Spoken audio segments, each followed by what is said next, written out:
Good morning and welcome to the classroom. This morning I am bringing my cute sweet little baby piggies for my vet science class. We're learning about exotic animals, which include small mammals like guinea pigs. So we are going to have them today, but I'm going to show you guys my morning routine. I have a lot to unload and unpack here, as you can see. My car is constantly full of stuff for school, so I need a bigger car, let's say that.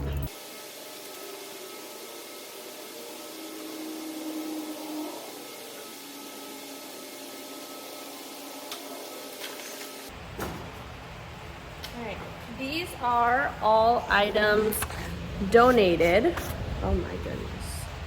I always plan on getting dirty, but this might be a new level of dirty. I always plan on reaching out to people, asking for donations, but a lot of times, if I'm being honest, you don't even need to do that. I had somebody come into the plant sale and said, hey, I work for the town. I found up in our township building all of these little pots. I'll show you a picture of what they look like. We have no use for them. Would you be able to use them? And so they are, from my understanding, a little bit bigger than succulent pots.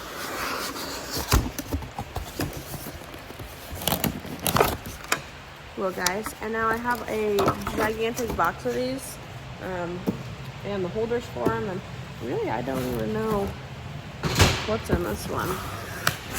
Unpack. More of those small ones. So I now have a probably year's supply worth of pots that are about the same size as these, which would be perfect for starting vegetables or starting things from seeds. So that is awesome. Plant sale is over. I believe I recorded before the plant sale, but I have a lot less plants in here now. But I hate throwing plants away, so we're still gonna water them. I'm gonna let my kids take some home, and then I email people and say, hey, if you want any, I still got some. And I've had $200 more made just because I said, hey, I still have plants. And people are still willing to buy. They missed the date or whatever it might be.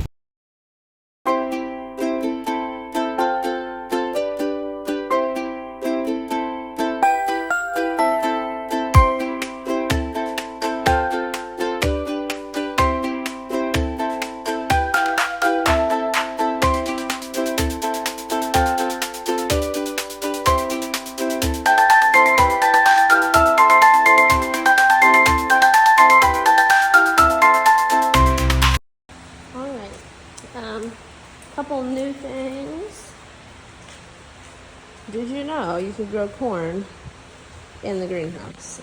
We have done this in the past because my kids do a lab with corn, where they see where seeds can germinate in different conditions like water, sand, soil, paper, and air, and see if it's moist versus dry, if it's warm versus cold. How does that affect your germination rate? Well, we now have some little baby corn starting, and we got some tassels, and this has gotten a lot bigger than our other containers have of corn. So I don't know what's so special about this corn this time, but I'm about 5 foot, and these are a little taller than me, so they are not doing too shabby, especially with the amount of root space that I've given them. They've done phenomenal. And don't give up on misfits. This is the misfits table, and I know some of them are going to die. However, I just want to say that I cut these off about a week ago. And look at this guy coming back nice and strong and has new leaves. And same with this guy. A lot of these were just leaning too much, or they were droopy and sad like this at the top. And so I just cut it off to take off that weight and help them grow up. And I mean, this one's really taken off. So only a week's worth of growth has been phenomenal for them. I tell my kids on the misfits table, you do not treat them any differently. I'm not gonna sell this for full price, right? But is it gonna die? Probably not. It's probably fine. It just has a little catching up to do. Or maybe when we fertilized, it got missed and that's why. Or maybe it got overwatered and that's why it's turning yellow. So they get treated the same as everybody else. Give them a shot. I don't think most of my kids, or just people in general, here's a nice little tomato. You know, this one turned out fantastic. His friend, not so much. But I got 1 out of the 2, so I'm happy with that. I think a lot of kids don't realize, or people, that plants want to live. They really do. And they are gonna try their best to stay alive. So a lot of people say, oh, it's dying, it's dead, can I throw it away? And I say, no, don't throw it away. Give it a chance, it might come back. I said, you keep breathing life into it, even if you think it's dying, and we'll see what happens. And a lot of times, they die, but also, often enough, I get plants. So, up next is Piggy Wiggies. They are ready to go inside, I think. We're gonna go inside, and I got all their little bags packed up. Well, I got the girls all settled in, and Liam decided she's gonna, do exactly what Hazel's doing. Just burrow through the hay. Just hide in there instead of eat it. But got them all set up. Give them their water, and then they're good to go for the day.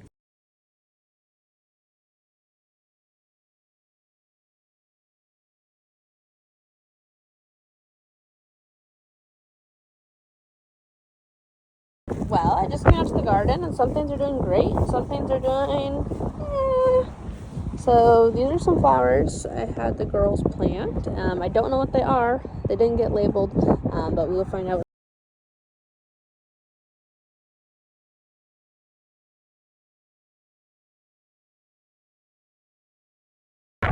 But these are new. These are our radish and beets. So I think these are radishes. And then I have beets over here in these rows. So we'll see what pops up with them. So all good. You guys hear that? They swear being in the greenhouse when it's raining is like the most peaceful thing. They'll fall asleep in here. We are getting low on plants. I haven't really had anybody say much except for the first 2 days after I sent out stuff. So this is what we have left. Some tomatoes, some peppers, some Empomia. I have purple and green. Cauliflower, broccoli, kale.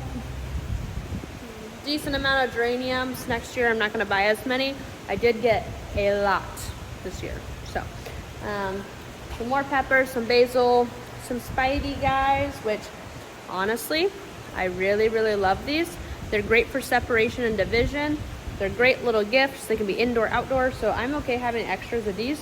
I'm gonna keep these. I'll grow them, keep them year round, and then next year I can sell them and they'll just be bigger, so I can sell them for more. Celosia, I didn't really expect anyone to buy these big ones. These are ones we got for bouquets, just to give it a shot, and they didn't grow, and I just have a few sad little guys left. So we will wrap that up this week. I'm just watering before the weekend, let these guys soak it up, and then my little sad table. Some of these guys aren't looking too bad. This guy's looking pretty good. He's got a little dry or dead stuff that needs to be taken off, but overall he's not looking too shabby. And then I did tell you some of mine were coming back. I cut these a week and a half ago. These are my Empomias. No, sorry, my Celosias. And they're coming back bigger and beautiful. Like, everyone's like, they're dying. I'm like, well, they want to live. They really do. So I'm gonna water and I'll be right back.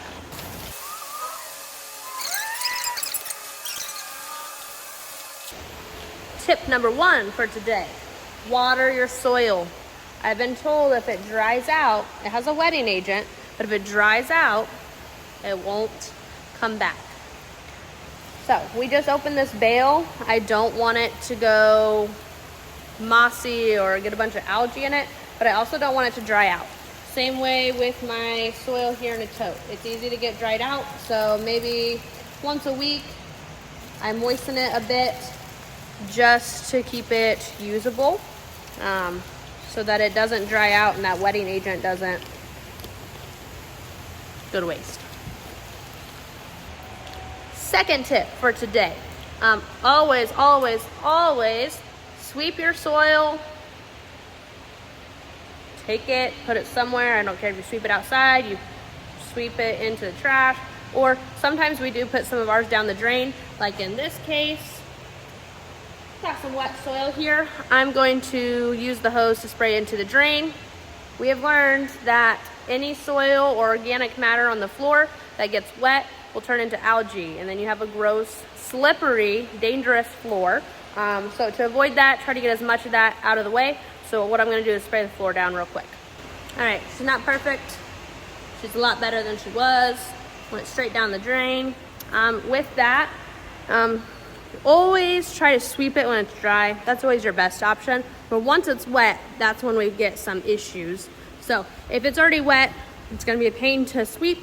So at that point, that's when you should really just let it go down the drain, as long as you have a system that can handle that.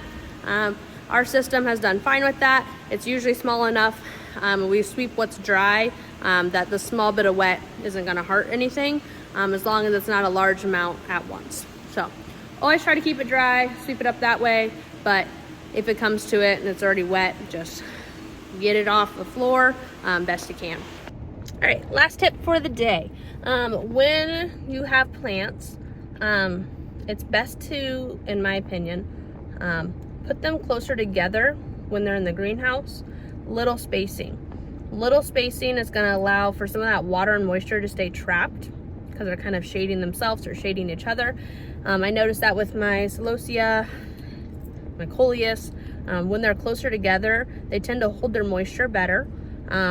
They tend to help support each other, and I tend to get some taller ones in the center, which I'm okay with, and that's because they held moisture better. The other ones help protect it. Also, when they're closer together, if the tray is completely full, there is no way for them to tip, because they're all next to each other. They're all helping support each other, and so when I'm watering, that's less work I have to do to go back and pick up the ones that had already tipped. If they're close and they're packed into a tray tightly, no issues. They shouldn't tip over when watering, and that saves you time. And time is money, so. All right, couple more things before I head inside. I just got home. I was thinking along the way, what are some things that make a great greenhouse? Or what are things that I see when I go visit other programs that make their greenhouses so beautiful, and makes you go, wow, how do they do all this? From last year to this year, what I have picked up on or noticed is the variety of plants, and think long term. For me right now, it's all very short term. We have a plant sale, we sell them, they're gone, right? However, think about all the things that you can keep in your greenhouse year round. Now, I'm not talking high maintenance, I'm talking low maintenance plants that you can either keep in your classroom or in your greenhouse, with like an automated watering system, or something you might only have to water every week. That is gonna be wonderful for plant identification. My kids just did plant ID today in horticulture, and as I went through, I think we had 20 different varieties of plants left, right? Between my classroom and between the greenhouse. 20 is a wonderful number to start with. But imagine how many cool things I could have in there, that could allow me to expand on that in the future. Things that I can keep are not annuals, things that are perennials or that are houseplants, that can be used for the horticulture ID portion, or for cuttings, or for propagating, or for grafting. There's so many options, what you could do with these plants. Teach the kids about the medicinal purposes of them, or other things you can do with the plants. That gets them more engaged, and that makes things like plant ID that can be quite boring better and more engaging. Even if it's just them getting out of the classroom, walking around, that's better than a slideshow, right? Second thing is systems. They have systems in place at these fantastic, beautiful greenhouses. A cleaning regimen and a routine. I was gifted a little pamphlet of greenhouse maintenance from our greenhouse, I guess you would call it sales rep. If I have any questions about the greenhouse, he's who I go to. His name is Jeff Bridgewater, and he works with Greenhouse Megastore, which is based out of Danville, Illinois. So they service a lot of Illinois, but they also service places like Indiana, and I think Missouri and Iowa as well. So that is a resource that I would like to share with you guys. It's something that I've gone through and just said, okay, this is what maintenance is in charge of annually. Here's things that I need the students to do annually, and here's when I'm going to do them. This year hasn't been perfect, but it's definitely been better. Cleaning water lines at the end of the year when you have nothing else to do and you got like 2 days left of class. Cleaning the panels on your wet wall. You should do that every year. They have a lifespan of about 3 to 4 years, but if you take care of them, they can last longer than that. And if you don't take care of them, they can last shorter than that. So to make them last as long as they can, taking those off, power washing them, spraying them down, washing them, sanitizing them with vinegar and water every year is a helpful thing to do. And then your floors. Always sweep your floors, spray your floors. We had a terrible algae outbreak when I came back from the summer.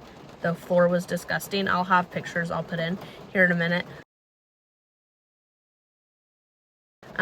of the floor, and it got so bad we had to get, I don't know, we went through 3 bottles of bleach and diluted it down with the water. Excuse me.